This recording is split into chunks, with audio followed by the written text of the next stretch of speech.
नमस्कार, मी प्राजक्ता तांडेल. न्यूज 18 लोकमत विशेष मध्ये आपलं सगळ्यांचं स्वागत. राज्यात महाविकास आघाडीचं सरकार असताना शिवसेना आणि भाजपमध्ये गुप्तपणे युतीची बोलणी सुरू होती, असा गौप्यस्फोट शिंदे गटाचे प्रवक्ते दीपक केसरकर यांनी केलाय. मात्र दरम्यानच्या काळात काही राजकीय घडामोडी घडल्यामुळे युतीची बोलणी फिसकटल्याचा दावा देखील केसरकरांनी केलेला आहे. त्यामुळे नव्या राजकीय चर्चेला आता तोंड फुटलंय. पाहूया.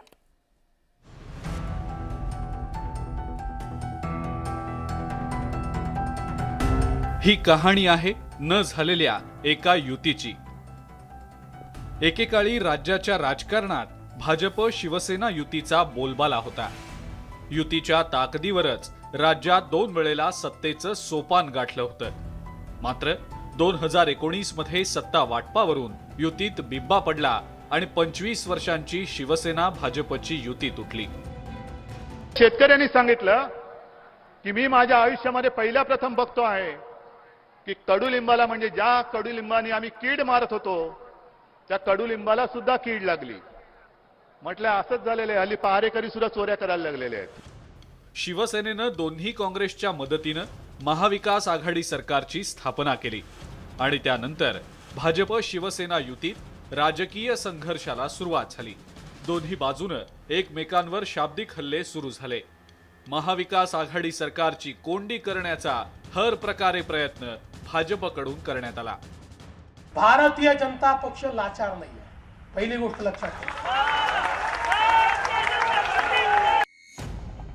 एकीकडे भाजप विरुद्ध शिवसेना असा राजकीय संघर्ष सुरू असताना दुसरीकडे पडद्याआडून भाजप सेना युतीची बोलणी सुरू असल्याचा आता दावा केला जातोय.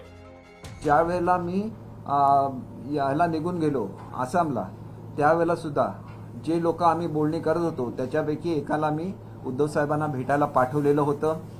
त्यांनी सांगितलं की झालेलं गेलेलं आपण विसरून जाऊन एकत्र येण्याची गरज आहे. त्यावेळेला सुद्धा उद्धव साहेबांचं म्हणणं असं होतं की तुम्ही एकनाथ शिंदे साहेबांना बाजूला ठेवा, आपण तुमच्याबरोबर आघाडी बनवायला तयार आहे. परंतु या गोष्टीला ना तर बीजेपीची लोक तयार होती, नाहीतर आम्ही आमदारही तयार नव्हतो, कारण हे योग्य ठरलं नसतं. आणि पुढे काय घडलं हा इतिहास आहे. खरं तर काँग्रेस सोबत आघाडी असताना सुद्धा शिवसेनेकडून भाजपशी पुन्हा जुळवून घेण्याचा प्रयत्न केला जात होता, असंच या दाव्यातून आता समोर आलेलं आहे. आदित्यजींची बदनामी करण्याचा प्रयत्न करण्यात आला आणि ती विशेषतः बदनामी करण्यामध्ये सध्याचे केंद्रीय मंत्री नारायण राणे यांनी ज्या प्रेस कॉन्फरन्सेस घेतल्या त्याचा मोठा वाटा होता. स्वतःच्या कॉन्टॅक्टमधून भारताचे पंतप्रधान आदरणीय नरेंद्रजी मोदी साहेब यांच्याशी संपर्क करण्याचा प्रयत्न केला आणि त्यांच्या कानी ही सगळी वस्तुस्थिती घातली. शिवसेनेतल्या शिंदे गटाच्या बंडानंतर राज्यामध्ये सत्तांतर झालं. शिवसेना पक्षप्रमुख उद्धव ठाकरेंना मुख्यमंत्री पदावरून पायउतार व्हावं लागलं. मात्र आपण बंडखोरी केली नसल्याचा दावा आजही शिंदे गटाकडून केला जात आहे. तसंच शिवसेना आणि भाजपात गेल्या वर्षी युतीची बोलणी फिसकटल्याचा दावा शिंदे गटाकडून करण्यात आलेला आहे. खरं तर एक प्रकारे शिंदे गटाकडून बंड आणि भाजपशी केलेल्या युतीवर पांघरूण घालण्याचा तर हा प्रयत्न नाही ना, अशीही चर्चा सध्या राजकीय वर्तुळात रंगलेली आहे. Bureau report, news 18 Lokmat. तर गेल्या वर्षी उद्धव ठाकरे हे मुख्यमंत्री पदाचा राजीनामा देणार होते, असा गौप्यस्फोट शिंदे गटाचे प्रवक्ते दीपक केसरकर यांनी केलाय. गेल्या वर्षी जून महिन्यात दिल्लीमध्ये उद्धव ठाकरे आणि पंतप्रधान नरेंद्र मोदींमध्ये युतीविषयी चर्चा झाली होती, पण काही कारणामुळे बोलणी पुढे जाऊ शकली नसल्याचा दावा केसरकर यांनी केलाय. पाहुयात याविषयीचा हा स्पेशल रिपोर्ट. उद्धव ठाकरे देणार होते सीएम पदाचा राजीनामा. दीपक केसरकरांचा आणखी एक गौप्यस्फोट. गेल्या वर्षी मोदी ठाकरेंमध्ये झाली होती चर्चा. केसरकरांच्या दाव्यामुळे एकच खळबळ. शिवसेनेतील 40 आमदारांच्या बंडानंतर राज्यात सत्तांतर झालं असलं तरी होऊ न शकलेल्या भाजप शिवसेना युतीचं कवित्व काही संपायचं नाव घेत नाही. गेल्या वर्षी जून महिन्यात उद्धव ठाकरे आणि नरेंद्र मोदी यांच्यात संभाव्य युतीविषयी चर्चा झाली होती. तसंच उद्धव ठाकरे मुख्यमंत्री पदाचा राजीनामा देणार होते असा गौप्यस्फोट शिंदे गटाचे प्रवक्ते दीपक केसरकर यांनी केलाय. येत्या 15 दिवसामध्ये ते आपल्या पदाचा त्याग करणार होते, परंतु ज्याला मुंबईला ते परत आले त्याला त्यांच्या लक्षात आलं की या गोष्टी आपण कार्यकर्त्यांसमोर सुद्धा पोचवल्या पाहिजेत, नाहीतर कार्यकर्त्यांचा गैरसमज होतो. आणि त्याच्यामुळे त्यांनी काही वेळ मागून घेतला. हा वेळ सुद्धा त्यांना देण्यात आला आणि ह्या दरम्यान सुद्धा जी जी बोलणी होत होती ती पूर्णपणे उद्धव साहेबांच्या मनामध्ये जे जे आहे त्याप्रमाणे करण्याची तयारी हे त्या पक्षाचे प्रमुख आणि कुटुंबाचे प्रमुख म्हणून त्यांनी तयारी दर्शवलेली होती. एकीकडे मोदी आणि ठाकरेंमध्ये युतीविषयी चर्चा झाली होती, तर दुसरीकडे भाजपच्या 12 आमदारांना निलंबित करण्यात आलं होतं. 5 जुलै 2021ला ओबीसी आरक्षणाच्या ठरावादरम्यान विधानसभेत तत्कालीन तालिका अध्यक्ष भास्कर जाधव यांना धक्काबुक्की आणि शिवीगाळ केल्याप्रकरणी भाजपच्या आमदारांवर ती कारवाई करण्यात आली होती. त्यामुळे केंद्रीय भाजप नेतृत्व नाराज झालं होतं आणि त्यामुळेच भाजप सेना युतीचा प्रस्ताव बारगळल्याचा दावा शिंदे गटाकडून करण्यात आला होता. दीपक केसरकरांच्या या गौप्य स्फोटामुळे काही प्रश्न निर्माण झालेत. काँग्रेसची आघाडी असतानाही उद्धव ठाकरेंना युतीबाबत मोदींशी चर्चा का करावी लागली होती? शिवसेनेकडे मुख्यमंत्री पद असूनही महाविकास आघाडीत आलबेल नव्हतं का? महाविकास आघाडीत शिवसेनेची कोंडी झाली होती का? असे एक ना अनेक प्रश्न आता निर्माण झाले आहेत. खरं तर गेल्या वर्षी दिल्लीत उद्धव ठाकरे आणि पंतप्रधान मोदींमध्ये बंद दाराआड जवळपास 1 तास चर्चा झाली. त्यावेळी या दोन्ही नेत्यांमध्ये युतीविषयी चर्चा झाल्याचा दावा शिंदे समर्थक खासदार राहुल शेवाळेंनी यापूर्वीच केला होता. आता दीपक केसरकरांच्या गौप्य स्फोटामुळे राजकीय चर्चेला उधाण आलंय. Bureau report, news 18 Lokmat. राज्यातील शिंदे सरकारचा मंत्रिमंडळ विस्तार कधी होणार याकडे सत्ताधाऱ्यांप्रमाणेच विरोधकांचं देखील लक्ष लागलंय. खरं तर गेल्या महिन्याभरात अनेक वेळा मंत्रिमंडळ विस्ताराच्या तारखा सांगितल्या गेल्या, मात्र अद्यापही मंत्रिमंडळ विस्ताराला मुहूर्त सापडलेला नाहीये. त्यामुळे शिंदे सरकारचा मंत्रिमंडळ विस्तार का रखडला असा प्रश्न आता निर्माण झालाय. त्याविषयी अनेक तर्कवितर्क देखील लावले जात आहेत. पाहुयात याविषयीचाच हा स्पेशल रिपोर्ट. राज्यात शिंदे सरकारच्या स्थापनेला आता 1 महिना उलटून गेलाय, मात्र अद्यापही राज्य मंत्रिमंडळ विस्ताराला मुहूर्त लागला नाही. मंत्रिमंडळ विस्तार लांबल्यामुळे आता शिंदे समर्थक आमदारांची धाकधूक वाढल्याची राजकीय वर्तुळात चर्चा आहे. कारण गेल्या मंत्रिमंडळ विस्ताराविषयी तारीख पे तारीखचा सिलसिला सुरू असल्याचं पाहायला मिळतंय. त्यामुळेच शिंदे सरकारला विरोधकांच्या टीकेचं धनी व्हावं लागतंय. 1 महिना होऊन गेला तरी यांना मुहूर्त मिळेना का, कुठनं ग्रीन सिग्नल मिळेना का, त्यांच्यात एकवाक्यता होईना काय, कशाला घाबरतात मंत्रिमंडळाचा विस्तार करायला आम्हाला काही कळायला मार्ग नाही. परंतु राज्यातली जनता 13 कोटी फार आशेने पाहते. मंत्रिमंडळ विस्तार रखडण्यामागं अनेक कारणं सांगितली जात आहेत. खरं तर राज्यातील सत्तांतरापासूनच शिवसेना आणि बंडखोर शिंदे गटात कोर्टबाजी सुरू झाली आहे. शिंदे गटातील 16 आमदारांच्या अपात्रतेच्या प्रकरणावरती सुप्रीम कोर्टात सुनावणी सुरू आहे. खरं तर कोर्टाच्या निर्णयावर शिंदे सरकारचं भवितव्य अवलंबून आहे. 16 आमदारांचं प्रकरण कोर्टात असल्यामुळे शिंदे सरकारचा मंत्रिमंडळ विस्तार रखडल्याचं बोललं जात आहे. आता शिंदे गटानं आणखी एक तारीख जाहीर केली आहे. आपण सांगितलेलं आहे सोमवार मंगळवारपर्यंत इंटरिम ऑर्डर निघून जाईल आणि त्याच्यानंतर केस चालत राहील. परंतु इंटरिम ऑर्डर ज्यावेळेला हिअरिंग चालू आहे त्यावेळेला आपण योग्य तो मान ठेवायला, तसं मला स्वतःला वाटतं आणि मुख्यमंत्री उपमुख्यमंत्र्यांची सुद्धा तीच भूमिका आहे की आपण योग्य तो मान ठेवला पाहिजे आणि जो काय त्यांचा निर्णय असतो तो सगळ्यांवर बंधनकारकच असतो. सत्ता वाटपात शिंदे गटाला कोणती खाती मिळणार आणि भाजप कोणती खाती आपल्याकडे ठेवून घेणार याविषयी अनेक तर्कवितर्क लावले जात आहेत. मुख्यमंत्री एकनाथ शिंदे यांच्या मागं 50 आमदारांचं पाठबळ आहे. त्यामुळे मंत्रिमंडळ विस्तारात शिंदे गट आणि भाजपचं सत्ता वाटप कसं होणार याकडे अवघ्या राज्याचं लक्ष लागून राहिलंय. Bureau report, news 18 Lokmat. मराठवाड्यातील ग्रामपंचायत निवडणुकीमध्ये शिवसेनेच्या बंडखोर आमदारांनी आपली ताकद दाखवून दिली आहे. चुरशीच्या लढतीत बंडखोर आमदारांनी शिवसेनेला झटका देत आपलं वर्चस्व सिद्ध केलंय. खरं तर बंडानंतरची ही पहिलीच निवडणूक होती, त्यामुळे या निवडणुकीकडे औरंगाबाद जिल्ह्यामध्ये सर्वात मोठी ग्रामपंचायत ही आमदार संजय शिरसाट यांच्या मतदारसंघातील आहे. वडगाव कोल्हाटी या ग्रामपंचायतीत संजय शिरसाट यांच्या गटानं 17 पैकी 11 जागांवर विजय मिळवत सेनेकडून सत्ता खेचून घेतली. या निवडणुकीत शिवसेनेला केवळ 4 जागा राखता आल्या आहेत. यावेळी मतमोजणी केंद्रावर आलेल्या संजय शिरसाट यांच्या पत्नी भावूक झाल्या होत्या. आमदार साहेबांनी प्रेम दाखवलं तसंच बाळासाहेबांच्या हिंदुत्वाचा विजय आहे. शिंदे साहेबांना दिलेली हे आमदार साहेबांना भेट आहे असंच मी म्हणेन. हा फक्त जनतेने विकासाचा आणि शिंदे साहेबांच्या पाठी असण्याचा विजय करून दिलेला आहे. सगळी जनता दाखवून देते की आम्ही शिंदे साहेबांसोबत खंबीर उभा आहे, विकासाच्या मागे उभा आहे. सगळीकडेच पूर्ण जनता बाळासाहेबांच्या मागे आणि शिंदे साहेबांच्या सोबतच आहे. औरंगाबाद जिल्ह्यातील सिल्लोड मतदारसंघावर आमदार अब्दुल सत्तारांची मजबूत पकड आहे. सिल्लोड तालुक्यात उपळी, जंजाळा आणि नानेगाव या 3 ग्रामपंचायती असून या तिन्ही ग्रामपंचायतींवर अब्दुल सत्तारांच्या समर्थकांनी विजयी पताका फडकवली आहे. औरंगाबाद सिल्लोड पाठोपाठ पैठणचे बंडखोर आमदार संदीपान भुमरे यांचा जनाधार कायम असल्याचं पाहायला मिळालं. पैठण मतदारसंघातील 7 पैकी 6 ग्रामपंचायतीवर भुमरेंच्या समर्थकांनी विजय मिळवलाय. ग्रामपंचायती महाराष्ट्रात या शिंदे साहेबांच्या ताब्यात आलेले आहे, म्हणून मला सांगायचं की एक मोठा विजय हा शिंदे साहेबांच्या गटाने मिळवलेला आहे. शिवसेनेतील 40 आमदारांच्या बंडानंतर राज्यातील राजकीय समीकरण बदलून गेलंय. शिवसेना विरुद्ध शिंदे गट असा राजकीय सामना सुरू झालाय. या राजकीय संघर्षाच्या पार्श्वभूमीवर पार पडलेल्या ग्रामपंचायत निवडणुकीत बंडखोर आमदारांनी आपली राजकीय ताकद दाखवून दिली आहे.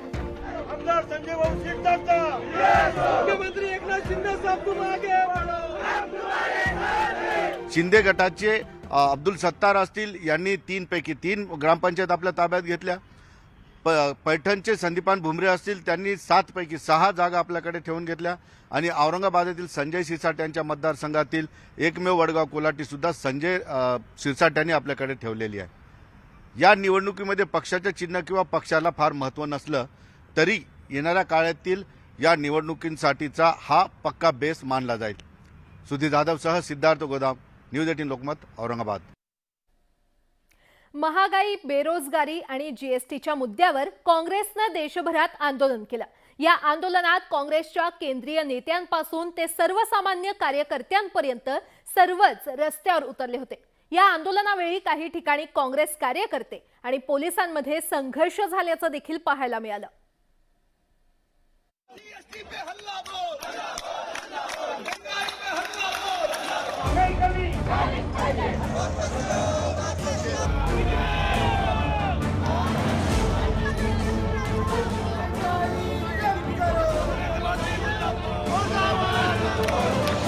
महागाईच्या आणि जीएसटीच्या मुद्द्यावर शुक्रवारी काँग्रेस नेते आणि कार्यकर्ते चांगलेच आक्रमक झाले होते.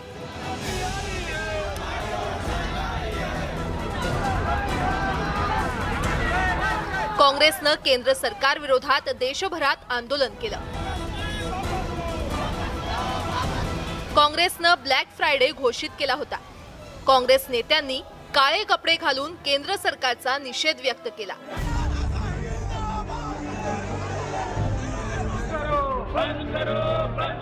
लोकसभा आणि राज्यसभेत काँग्रेसच्या खासदारांनी काळे कपडे घालून केंद्र सरकारच्या धोरणांचा निषेध केला. संसद ते राष्ट्रपती भवन काँग्रेसकडून मोर्चाचं आयोजन करण्यात आलं होतं. मात्र पोलिसांनी वाटेतच राहुल गांधींना ताब्यात घेतलं. केंद्र सरकारच्या ध्येय धोरणामुळे देशात महागाईचा आगडोंब उसळला असून बेरोजगारी वाढल्याची टीका राहुल गांधींनी केली. राष्ट्रपति भवन जाना चाह रहे थे, सारे के सारे एमपीज हैं राज्यसभा और लोकसभा के, मगर यहाँ पे हमें अलाउ नहीं किया जा रहा. हम महंगाई के मुद्दे पे, बेरोजगारी के मुद्दे पे हम यहाँ खड़े हैं. इकडे काँग्रेस मुख्यालयासमोर काँग्रेस कार्यकर्त्यांना रोखण्यासाठी पोलिसांनी बॅरिकेड्स उभारले होते. काँग्रेस नेत्या प्रियंका गांधी यांना पोलिसांनी काँग्रेस मुख्यालयासमोरच रोखण्याचा प्रयत्न केला होता. मात्र प्रियंका गांधींनी तो अडथळा पार करून पुढे जाण्याचा प्रयत्न केला. मात्र पोलिसांनी त्यांना रोखलं. त्यानंतर त्यांनी रस्त्यावरच ठिय्या आंदोलन सुरू केलं. काही वेळानंतर पोलिसांनी प्रियंका गांधींना काँग्रेस कार्यकर्त्यांसह ताब्यात घेतलं. देश की जो अस्त व्यस्त व्यवस्था है उसके खिलाफ हम लोग ने राहुल गांधी जी के नेतृत्व में संघर्ष करने का फैसला लिया है और देश को मेन इशू से भटकाने के लिए सरकार कभी ईडी का, कभी आईटी का, कभी सीबीआई का, कभी सीआईडी का सहारा ले रही है। भयंकर महंगाई है, गरीबी बढ़ी है, युवाओं को रोजगार नहीं है और यह देश लोकतांत्रिक संस्थाओं को बंद करके और लोकतंत्र को खत्म करने का प्रयास कर रही है। उसके खिलाफ कांग्रेस पार्टी का आज देशव्यापी आंदोलन है।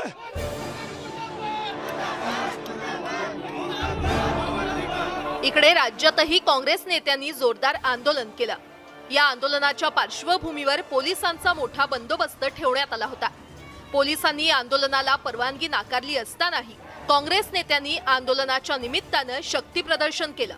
सगळ्या प्रश्नावर आवाज उचलण्यासाठी काँग्रेसच्या भूमिकेला दाबण्याचा जो हुकुमशाही जी चाललेली आहे त्या हुकुमशाहीच्या विरोधात आमची भूमिका आहे. आम्ही लढणार आणि या देशातल्या जनतेला, महाराष्ट्राच्या जनतेला न्याय मिळवून देणं. स्वातंत्र्यपूर्व काळामध्ये सुद्धा आंदोलन होत होती. आता हे स्वातंत्र्य म्हणायचं का काय? हे पूर्णपणे गळचिपी आपल्या लोकशाहीची, राज्यघटनेची गळचिपी चाललेली आहे. आंदोलन करणार, जनतेच्या न्याय प्रश्नाकरता आंदोलनाचा हक्क आमचा आहे. केंद्र सरकार विरोधी आंदोलनादरम्यान काँग्रेस कार्यकर्ते आणि पोलिसांमध्ये अनेक ठिकाणी संघर्ष झाल्याचं पाहायला मिळालं. खरं तर बऱ्याच कालावधीनंतर काँग्रेसनं या आंदोलनाच्या निमित्तानं शक्ती प्रदर्शन केल्याचं पाहायला मिळालं आहे. मात्र हे आंदोलन काँग्रेसला पुन्हा उभारी देणार का, हाच खरा प्रश्न आहे. Bureau report, news 18 Lokmat. खासदार संजय राऊत यांच्या अटकेमुळे शिवसेनेचा आवाजच दाबला गेलेला आहे. पक्षाची बाजू आक्रमकपणे मांडणाऱ्या नेत्याची आणि प्रवक्त्याची कमतरता शिवसेनेला जाणवते. शिवसेनेनं इतर नेत्यांना प्रवक्तेपदाची जबाबदारी दिली आहे. मात्र राऊतांची कमतरता जाणवत असल्याचं राजकीय विश्लेषकांनी म्हटलंय. तर प्रवक्ते शिवसेनेची बाजू भक्कमपणे मांडत असल्याचा दावा अंबादास दानवेंनी केलाय. पाहूया.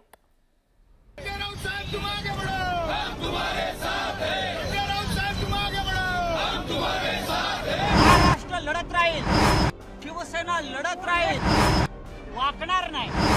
गेल्या 3 वर्षांपासून संजय राऊत एक हातीपणे शिवसेना आणि महाविकास आघाडीची बाजू या प्रकारे जोरकसपणे माध्यमांसमोर मांडत होते.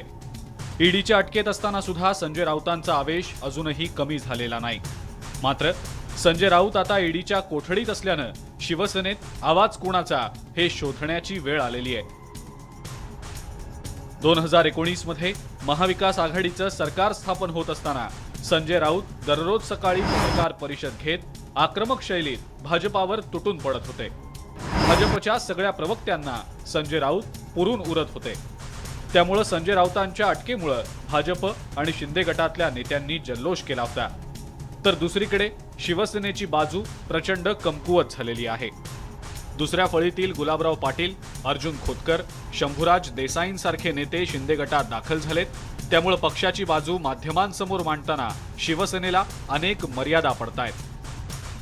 आता शिवसेना जे करणं अपेक्षित आहे ते ग्राउंडवर करणं अपेक्षित आहे, ते जमिनीवर करणं अपेक्षित आहे. आणि मला असं वाटतं की ग्राउंडवर मी तुम्ही जर बघितलं की ज्या दिवशी एकनाथ शिंदे पुण्यामध्ये होते त्या दिवशी आदित्य ठाकरे पुण्यामध्ये होते, तर आदित्य ठाकरेच्या सभेला ज्या प्रकारे पुण्यामध्ये प्रतिसाद मिळाला तो आपण जर बघितला तर याचा अर्थ असा आहे की आता ग्राउंडवर लोक सोबत आहेत, केडर सोबत आहेत. बदललेल्या राजकीय परिस्थितीत डॉक्टर नीलम गोऱ्हे आणि खासदार अरविंद सावंत हे मुंबईतनं पक्षाची बाजू मांडणार आहेत. तर दिल्लीमध्ये प्रवक्तेपदाची जबाबदारी आता प्रियंका चतुर्वेदी यांच्याकडे देण्यात आलेली आहे. अंबादास दानवे आणि भास्कर जाधव यांना आक्रमकपणे पक्षाची बाजू मांडावी लागणार आहे. शिवसेनेची प्रतिमा माध्यमांमधून जनतेसमोर तयार करण्याचं काम संजय राऊत करत होते. पत्रकार परिषदा आणि सामनामधील अग्रलेख यांच्या माध्यमातून संजय राऊतांचा विरोधकांवर सातत्यानं हल्लाबोल सुरू होता. आता तशाच प्रकारची भूमिका या प्रवक्त्यांनाही पार पाडावी लागणार आहे. म्हणजे जे भान उद्धव ठाकरे आदित्य ठाकरेंकडे आहे ते भान अनेकदा संजय राऊतांचं सुटायचं आणि त्यामुळे उद्धव ठाकरे आणि आदित्य ठाकरे यांनी मिळवलेली सहानुभूती संजय राऊतांमुळे गमावते की काय अशी भीती वाटायची. त्या कालावधीमध्ये मी असं लिहिलं होतं, ज्या प्रकारची संजय राऊतांची विधानं होती, मी असं लिहिलं होतं की महाविकास आघाडी सरकारच्या स्थापनेमध्ये संजय राऊतांचा वाटा फार मोठा आहे, पण हे सरकार पडण्यामध्ये कारण नसताना आपला वाटा उचलू नये. त्यामुळे संजय राऊत नसल्याचे फायदे पण आहेत. म्हणून मला असं वाटतं की मला स्वतःला काही फार मोठी पोकळी आहे असं काही वाटत नाही. प्रवक्ते म्हणजे पक्षाची भूमिका, निर्णय आणि विचारधारा माध्यमांसमोर मांडण्यासाठी पक्षानं नेमलेले नेते. कोणत्याही राजकीय प्रसंगी संबंधित पक्षाच्या प्रवक्त्यानं दिलेली प्रतिक्रिया पक्षाची अधिकृत भूमिका मानली जाते. मात्र ही भूमिका ठासून आणि आक्रमकपणे करावी लागते, अगदी संजय राऊतांप्रमाणे. वाकणार नाही. Bureau report, news 18 Lokmat. राज्यात सत्तांतरानंतर आता इतरत्रही त्याचे पडसाद उमटतायत. महाविकास आघाडी सरकारच्या कार्यकाळात काही महिन्यांपूर्वी प्रवीण दरेकरांनी मुंबई बँकेचं अध्यक्षपद गमावलं होतं. पण आता राज्यात शिंदे फडणवीस सरकार आल्यानंतर पुन्हा एकदा मुंबई बँकेवर दरेकरांची एंट्री झाली आहे. विशेष म्हणजे अजित पवारांचे कट्टर समर्थक देखील दरेकरांच्या सोबतीला आलेत.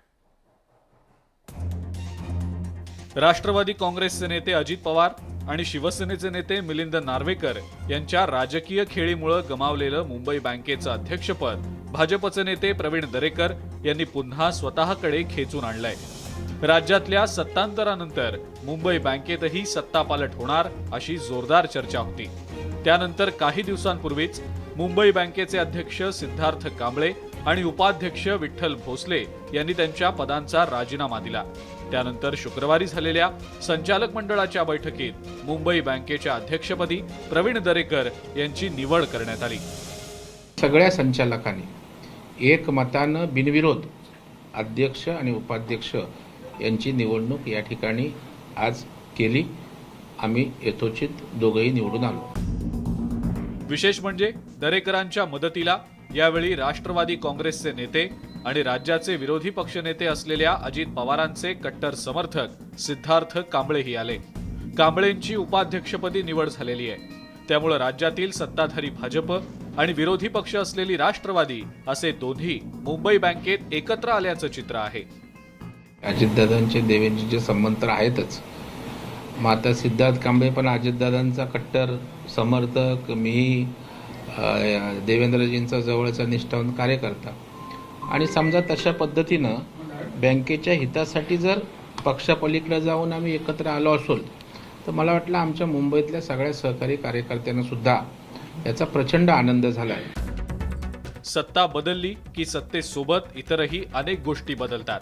महाराष्ट्रातल्या सत्तांतरानंतर त्याचीच काहीशी पुनरावृत्ती होताना दिसतीये. मुंबई बँकेतही असंच काहीसं चित्र पाहायला मिळतंय. पण मुंबई बँकेच्या निमित्तानं भाजप आणि राष्ट्रवादीची जी जवळीक दिसली तिचे परिणाम इतरत्रही होतात का, की हे फक्त एवढ्यापुरतंच मर्यादित राहतं, याचं उत्तर येत्या काळातच मिळू शकेल. मुंबईहून तुषार रुपनवरसह ब्युरो रिपोर्ट, न्यूज 18 लोकमत. आणि यासोबतच या विशेष कार्यक्रमामध्ये वेळ झाली आहे इथेच थांबण्याची. मात्र ताज्या बातम्यांसाठी पाहत रहा न्यूज 18 लोकमत.